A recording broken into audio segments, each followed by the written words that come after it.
My glasses is foggy, but welcome back. Secret House Against the World, Tokyo-based conversations about hip-hop music. I'm Robinson Mega. Yo, Marcus L. Spade Johnson, a.k.a. DJ L. Spade. Michael Stipe Miocic. And welcome back to another episode. Hope you guys have been enjoying some of the content. We're trying to get it together a little bit more. Hit the like and subscribe. We'll be trying to get consistent with these. Today we're going to be talking about the newest project from Zelooperz, Van Gogh's Left Ear, right? And this just dropped about 2-3 weeks ago. 19 songs, 40 minutes. Before we get started, since we just new to recording video content with each other, we don't exactly know everybody's musical sensibilities yet. We're figuring it out. So let's talk about if we've heard Zelooper before or if you're familiar with him at all. Yeah, very familiar. He's put out a lot. He did some stuff with Shigeto I liked way back in the day. One of my friends is like absolute favorite artist, like friend of mine who I won't name because they prefer to stay anonymous, I'm sure. But Danny their Brown. Absolute favorite artist in the world is Zelooperz. And I don't quite get it, but I would say I'm a fan. I'm a fan. I can't say I'm a longtime fan, but I'm a fan of Danny Brown, and that's kind of how I found out about Zelooperz. When I first heard him, I didn't really get into it because I thought a lot of the Bruiser Brigade cats sounded like, I don't know, like fucking Kirkland brand Danny Brown. But as they've grown, I've really come to enjoy them.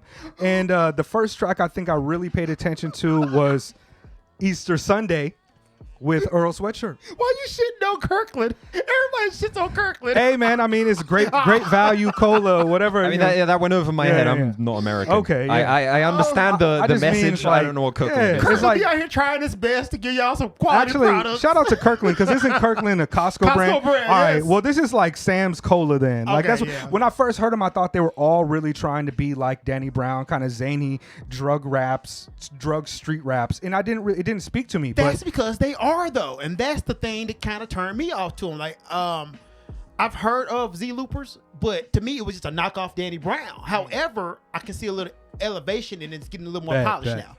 But that's me too. Like about 2 years ago, I was like, who's knockoff Brown? Knockoff Brown. Yeah, I mean, like I think he's really grown and mature, but. Just to speak about like his previous projects, I haven't really loved any one of them. There's been few tracks that I liked. JJZ was dope. Easter Sunday with Earl was dope, and he had like 3 projects I think drop within the last year or so. Prolific, very prolific. Yeah, heavy work. In fact, all the Bruiser Brigade has been putting out lots of work. Have been working. Good year for Bruiser Brigade. Yeah, this year. Just God Goku Jay-Z was a funny album. Dope Game Stupid by Bruiser Wolf, who sound like Discount Sugar Free. Yes, he does. And fucking Santa Barbara by Fat Ray. These are, I mean, whether you like the music or not, it's like it's still prolific to have this much decent quality content come out. And with this album, with Zelooperz, I gotta say it's probably the first album of his that I walked away from and saying, he's getting dope. Yeah. He's getting better. Like, this is interesting. When I heard it, I was like, this is kind of like his Atrocity exhibition in terms of him taking all of these inspirations and putting it together. And he's grown as an MC. The things he does with his voice are a lot more interesting. I got a note about that. Yeah, I mean, I think he's really matured, and I like this album for the most part. There's a few joints on here that is just kind of boo-boo to me that I just There was a few. skip right past it. But there's a few joints on this shit that is like, it's crazy what he's doing. Overall production was awesome on this album. I gotta say, like, it was really good, and I can say that this is the first time that one rapper has convinced me that you're 2 different rappers at the same damn time. Maybe like, 3 yo, or 4 yeah. if you pay attention to the right I'm spots, like, right? Well done on the voice, vocal tones, intonation. However, it does at times get a little too much and taxing. Look, man, some chords are not meant to go together, so it's kind of an organized chaos when you're trying to do the. It's like you miss the mark sometimes. However, I can see the direction you was going, and that is genius. Yo, like for me, like I don't always identify with a lot of cats that's talking about drug game shit. Right. If you do that, you have to be really flowery with your language or dope with your language to really make it something I want to hear. I like Conway, and he's good at crafting raps, and when I want to listen to crafted raps, I listen to that. But if you just rapping about simple drug game shit, I don't want to hear it. But with Zelooperz, he's doing these things with his voice and also slang. Some of the terminology he uses, I'm like, is this new kid shit that I'm just too old to understand? Like, what you mean you waving the brush? Like, what are these? What is the kibbits? Me too. I'm like, Yeah, I'm like, old, bro. I'm old. I don't know like, what none of this means. I was gonna text the little homie like, yo, can you tell me what the kibbits is? What is the kibbits? And I'm just like, yo, like, I'm glad I wasn't the only one. His usage of language is just interesting, and I wasn't getting a lot out of the lyrics. I wasn't listening to a song and be like, oh man, his mother, passed away from, you know what I mean? But I was listening to him like, yo, that is a crazy way to say tick tick tick tick. Like, it's fresh to me. The whole It is album, though, fresh I'm to not me. gonna lie. In the back of my head, I was like, my last fucking dope song. It sounded like Danny Brown though. For the whole it's my last fucking dope song. He's actually. When I first heard Zelooperz, I was like, yo, this is knockoff Danny Brown. However, on this album, especially the Crash Bandicoot one, where he had Danny Brown on it, I was like, all right, dude. I rock with this one. Who does that, dog? Like, who uses the Crash Bandicoot theme. beat? Dude, the way he was on and off beat at the same time and wrote the whole Crash Bandicoot song, I'm like, yo, this was definitely innovative. Like, I love the direction he's going. He is literally innovative, so I'm not going to knock him too much for some of the misses. I will say it's hard to innovate. I respect that they did that. Didn't like it. I didn't care much for that. I like the verses on there. I love Danny Brown. He's one of my favorite rappers. I was very happy to see him on there because he's not on everything Zelooperz has done. And I think that's intentional. I think that's by design, even though they're very closely affiliated. But like, I don't have any nostalgia for Crash Bandicoot. I never had it growing up. I was a Gran Turismo guy and Tekken 3. But is it confirmed that that's the Crash beat though? I just assumed because the name. It's the main theme from Crash Bandicoot. Yeah, I never played it. That's the main theme. I had an N64. I didn't have a PlayStation. We're gonna run Tekken later, me and you, by the way. I'll bet.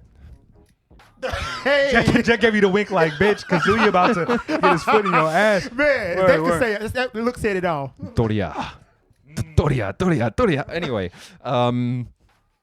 yeah, no, I didn't really love, like, that's not something when it came on, I was like, oh, cool, yeah, PlayStation 1, I like that. But then, like, am I going to go back and listen to that track again? Like, probably not. It doesn't really overstay its welcome, though. It's like 2 minutes and out. Mm-hmm. And that's the crazy thing about this album, because if you look at all the, like, the Pink Seafood shit is like 19 very tracks, much 40 like, minutes. They're doing it. Mm-hmm. This one, it was like he was putting on a different outfit for every track. Yes. If you were just not really paying attention, you would think that most of hell of these tracks are different artists. Yes.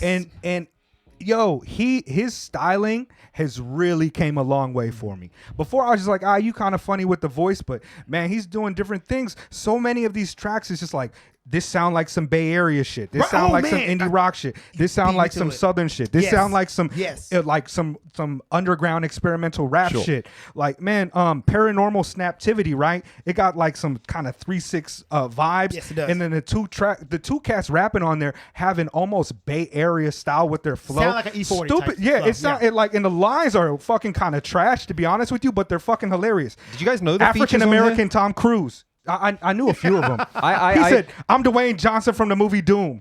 You know what I mean? Like, what is this? Yo, it's fucking dope. Yeah. I didn't know who the producer was.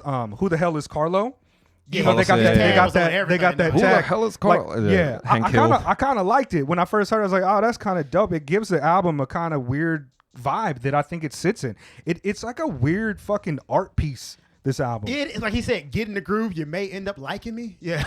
Yeah. You're right, dude. It was more like this album to me, at certain parts was like spoken word. Right. It wasn't even like rap. It was just like, I'm going to get this point across. Right. There are times where I don't know how to describe it exactly, but he's not like quantized over the beat. Exactly. Like he's just like, he'll go into like screeds, I guess, where he's just going and going and going.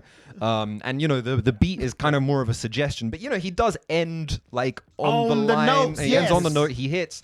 And you know, I think you see that a lot in this kind of like quote unquote post boom bap kind of thing. I'm sorry. It's clear he's writing to these beats. Yes. It's clear he's writing to these beats. It's just dope though. Like, don't let me catch you crying in the club, bitch. Yeah. Don't let me catch you crying in the club, bitch. It's like, oh, I mean, that speaks to me. Like, I don't want to, like, you know what I mean? Like, yeah, I don't even be in the club like that, but I don't want to catch you crying in the club, bitch. But the best songs do seem like there was just a minute and a half. But once again, I like the way he did that because, not to go back to Pink Shifu, that album kind of wore out its welcome. This one teetered on that. It almost teetered on like being too much. I do think the album could have been great if they would have trimmed it down a little bit. Maybe like 15 or 13 songs would have been awesome, but I wasn't bored with this album. There's about 3-4 tracks that I could just leave out of this album for me. This one's going to be interesting because I think I know which ones you're going to say. I mean, I didn't like Mechanic. Okay, that's the one with the it's like no melody on it. It's just like all drums and like it's a loop. Yeah, it was just a loop. But it was done tastefully. It actually fit the song. I didn't dislike it. Maybe it's the album placement for it because like the first 4 tracks, it was really hit me. Mechanic comes in and then Bash Bandicoot comes in. And I was like, ah. And when I went back and listened to it again, I was like, I really don't want to stick around for Mechanic. I also didn't like Don't Leave. All right, so yeah, that I had a feeling that was what you were going to say, which is funny because I actually... Like when it gets very R&B was probably my favorite part of the record. Word. Like that run, like Don't Leave, Always Wanted You. Yeah. Like I really liked it. It kind of reminded me of, these kind of later EP JPEG Mafia kind of releases where like it's got like a hood element, it's kind of street, it kind of bangs, but at the same time like it's especially Always Wanted You. Always Wanted You felt like something that would be on All My Heroes Are Cornballs or something. Right. That's what I thought. For some reason, I just didn't care for it. Okay, fair enough. I like when he's doing weird things with his voices, the multiple joints, like the weird stuttering. And those tracks feel more conventional and put together in a more conventional style than some of the other ones. I'll home in on Don't Leave in particular because it's pretty my second favorite track on there. But, at the beginning, it's like all pitched up and it's kind of a refrain. It's being repeated over and over again. And he like pitches it down to like his regular tone, but he says, "Don't leave" again. And it like totally reframes itself like around, it's like the two movements, but it's like joined together by You make me want to go back and listen to it. Lyrical theme. I need to listen to this album. Not gonna lie, Dedicated to My Life was one song he didn't really use those vocal tones. And it's also the most boom bappy soul type of beat. And that's the one I like the most. Is that right? Yeah. Okay. That one, I don't know. I got so tired of it. I respected the vocal tones, but I got so tired of it. I actually was like, yo, okay, you can actually rap. Sure. I'm like, cool. He also does the same thing on blues. Yes. On blues, he doesn't affect the kind of like screeching wild style like maniac voice. It's just like straight rapping. And I love when Danny does that too. And it's a nice touch on an album that can be very demanding of a listener who doesn't like unconventional voices. But I'm a big fan of unconventional voice. I love Bus Driver, Dose One, Danny Brown. I like an unconventional voice. Be real. You know what I mean? But it kind of gets difficult when you got 40 minutes of the up and down weird shit. It becomes niche after a while. For me, the contrast seeing you like actually spit bars on a beat without like changing your voice, I'm like, okay, you can do this. This is the artistic development type thing, and you have range. So once again, I love the development of Zelooperz. I'm like, yo, bro, you are I see 5 years from now, this guy's gonna be dope. Like when he really hones in on what he's doing and gets it down. Oh man, this is gonna be dope as hell. And maybe he's already done that on the last few albums that came out over the year. I didn't listen to those. Maybe I heard a track or two. They just flew under my radar for whatever reason. But this feels like the first step of him coming into himself as an artist. I totally agree. I love this album for what it represents to me. Like it just feels like this is not even something I'd be like, yo, Spade, peep this, or Jet, peep this. Normally I wouldn't introduce people to this because it feels so off kilter and niche to a lot of people's sensibilities. But this is the type of shit that I love. I really enjoyed this album. Yes. And I think the way things are, it'll definitely be on my top 15 of the year, possibly top 10. A lot of boom bappy to slappers on this joint, man. There's some joints. There's some joints, man. Yeah. Fucking Ticking Time Bomb, the way he does it is, man, I fucking like a lot of the shit he does with his voice on this. I don't know, fellas. How are we doing? This is fast. You know why? Because we're not like. But why do you think that though? Okay. You know what I mean? Okay. Why? How do you feel that? I don't like. Well, I'm not. I don't really have. You're pretty much explaining why. You know what I mean? You're explaining why you feel that way. I mean, it's a lot of cats over these beats, even though they're unconventional, they would feel like it would feel very interchangeable. Like Yes. you can hear, but what he does with his voice as instrument is an uncanny thing that is solely a Zelooperz style. Like I Sure. no longer can compare him to Danny Yes, Brown. man, you beat me but to it. for anything other than both of them are unique weird. styles. Yeah, Yeah. the Unique chaotic style. rap style and the cadence, I can kind of like see the influence of Danny Brown. However, how Zelooperz have put it together now with the vocal tone, intonation changing and going up and down, it's something totally new. I'm like, okay, dude, you've crafted something new and you've innovated a new rap style. It's like if you take the best of Blueface, which is not a lot, dude, it's garbage, right? But you take the best of Blueface, E40, Danny Brown, you could come up with Zelooperz. Word. The E40 comparisons are there, dog. Yes. Like, Yeah. Yes. like, bitch, you know I'm in the booth. Yes. Like he be like, you know what I mean? Like he's really Even really the dope. slang, man. The slang, the use of slang. Yeah, I mean, that is one of the things I love the most about it. Like I feel like I'm gonna be like pulling little things out of this to work into my own slang in the most generic way possible. But the way he does it is just so it's seamless. I started to feel like, look, Old man status. I'm almost 40 years old. I'm 30. I've been hip hop head my whole life. Weird shit all day. But man, I felt like I was seeing like TikTok kids. Right. I felt like I was on the cusp of this must be the new slang. Right. I'm gonna introduce Yeah, me this. too, me He's a too. sussy baka. You know what I mean?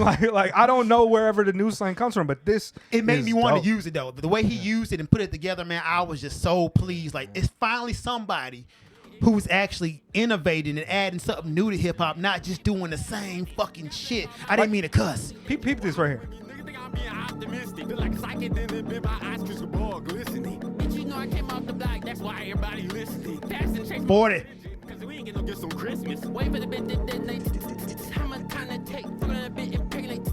How much time it take? Hold on, wait, don't speak too fast. That's my conglomerate. I'm gonna be real. Like He- I But I can't honor it. haven't listened to this record enough times to have like a full opinion on it. Like I have very positive opinions to it right now, but just because I've been busy, like I haven't been able to sit down and really probe into it. And I think there's a lot going on here. First Yeah. listen, how did it impact you though? First listen. Like when you first heard Sure. the album, how did it hit you? I mean, I'm pretty familiar with Zelooperz's output, so like, I kind of knew what I was in for, and yeah, I wouldn't say that this is like new to me, and honestly, it kind of reminded me of a lot of UK shit. Like, there's a bit of a like the energy is very grime, Sure. and I don't know if Zelooperz is influenced by that kind of sound or that culture, but there is that, you know, that franticness, the fact that it's like dark, but it's kind of humorous and it's just coming at you at like an incessant rate. It reminded me of a lot of UK shit. So yeah, I mean, I fuck with it. I'm not going to give it a numbered score. Although again, it would be definitely in the upper half. But it needs. I think I need to give it a little more time because there's a lot going on Let here. it And breathe. it's definitely not like a sit down and listen to it once and have a great opinion on it straight out of the gate. Listen. Yeah, I've listened to this album more than the 3 albums that we reviewed today, which, you know, go check those out. The Pink Sifu, Gumbo, as well as the Tyler, the Creator. Let me know when you're missing from the vicinity. Right. Yeah. But this is my favorite of the 3. I don't think this album is like a perfect 10 or anything like that or an instant classic, but I was really happy with it. I would give this closer to an 8 in terms of just my enjoyment of it and what I think he's doing with the artistry. I think it's a really strong album from him, and it really just made me want to listen to more. I hope this isn't the high watermark for him, and I hope that he can come with more creativity and continue to freak these styles because it is fun. I would totally agree with you on this. The only reason I would not give this an 8, I do feel like a little more development is needed. I also feel like the album teeters on wearing out his welcome, just teeters a little bit. However, this album is so damn good. Like, I'm glad you like objectively. it. I'm glad you like it. Out of I the didn't know how 3 you were going to feel about the voice, to be honest with you. Well, you know, I'm a unconventional voice guy myself. Like, I love, not to toot my own horn, my voice is unconventional when I rap. Toot, toot. But I always like that. This reminded me a little bit of Silk to Shocker. Okay. But better. Like, Silk could not really rap, guys. The offbeat and the Blueface thing, they can't really rap to me. Silk is one of the worst rappers to ever fucking go platinum. Ever, bro. He rode a wave all the way to platinum. With physical copies, I don't know how they do today with Right, Blueface streaming and and shit, everything. but with of our era, yeah. Like objectively, Blueface and Silk the Shocker cannot rap. This guy could rap, but man, like I said, 5 years from now, I can see this guy being like starting a whole new wave and people copying this. Like this, right? For me, I was just like, man, innovation finally, because I'm always harping on the lack of. Man, it's already about to. The lack of innovation in rap right now. Everybody's always biting and leeching off rap. But this right here was awesome to me. So I'm gonna give it a 7, strong 7, maybe 7.5. I can't give it 8 yet, and I'm gonna agree with you, Mega. I hope this is not the high watermark. I hope he pushes through this and give me something else. I've always thought Bruiser Brigade were dope. Like I fuck with it. Yeah, they got some like the first mix joint that the first like Bruiser Brigade tape that came out. That shit was hard. But I also just some of the cats they didn't speak to me. But over the last year, they're putting out more work. I'm liking it more and more. I'm more interested in the Brigade now, and I'm gonna go listen a little bit more. And now I'm really excited about more Zelooperz joints. I'm gonna have to go back and listen to the 2 or 3 albums that he came out. He got me in the last 2 years. I listened to the one. I listened to the one that came out, Valley of Life. Yeah. And that one is not like this. It's decent, but it's not like this. What did y'all think about the title, though, man? The title kind of hit me afterwards. After I heard the whole album, the Van Gogh ear, when I got to thinking about Van Gogh being like kind of psychotic, cutting his ear off. Self-mutilating. Yeah, sending it to a girl. And then Van Gogh's homie having to leave. Like, yo, bro, I can't do this. It kind of hit me with the chaotic style of rap that he's doing. Like, that's the thing about Danny Brown's rap that really hits me. It's kind of on, off, but it's chaotic and it's going everywhere. I'm like, yo, this album title is damn fitting. Not to get too deep on that. People are like, oh my God. Yes, I read books. I really didn't sense like a lot of, I got to go and try to pick apart the lyrics more, but I didn't really sense like the desperation and things that I would associate with Van Gogh in those last years when he's going to the psych ward and everything. Sure. A lot of this shit just sound fun to me and observational to me, and him just kind of flexing different outfits. But the title is dope. I mean, like, I guess I'm correlating the fact that the chaotic nature of Van Gogh towards the end to this album. I guess I'm correlating that, like, because this whole thing was kind of chaotic, but it worked. Yeah.